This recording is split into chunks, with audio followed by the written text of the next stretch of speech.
Okay, just starting to put all the vacuum pipes on. I have got pictures and I've looked at diagrams online, etc., but I just sort of go through the little ones I've done just for the time being.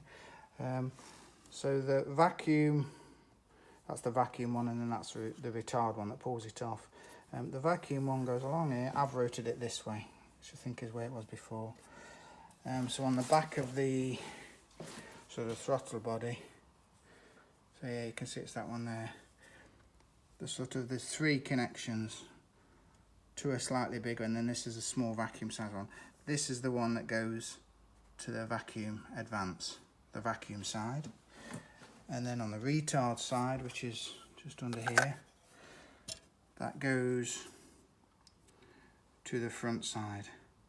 So I think the reason for that is sort of comes out under the flap. This one is, that one's got to take off under the flap all the time when the flap's closed. So it's retards it when the flap's closed.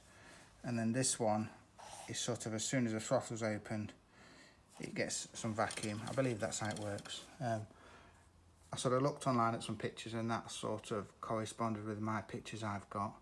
And then the other one, so you've got this bigger one here.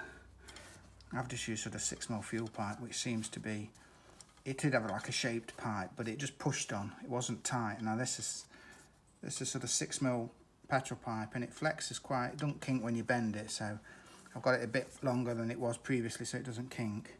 So that goes from the left one, so you see the picture of the engine there, so you see where we are. That goes from the left one round here. I've routed it this way, under here to this. I don't know whether this is a warm-up regulator or fuel warm-up regulator, whatever.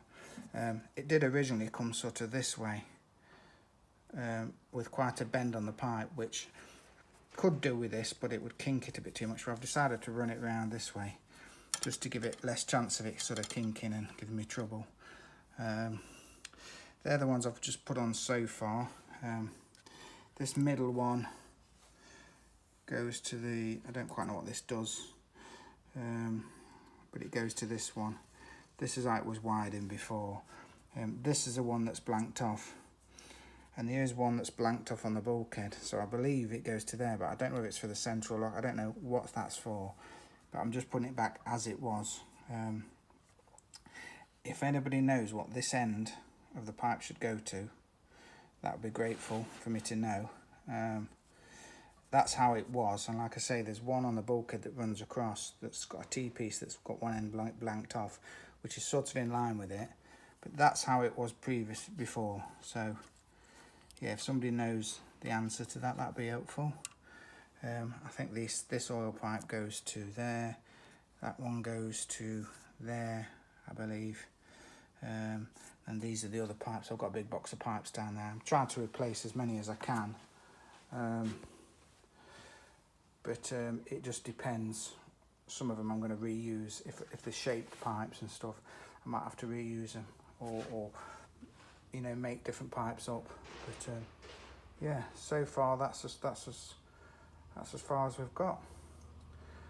Okay, I'll do another video when I've got a bit more time building stuff up, when I've finished putting the cam belt on, and doing some wiring. But yeah, just thought I'd share that, because it's hard to find a definitive answer to where these pipes go, but that figure's right to me.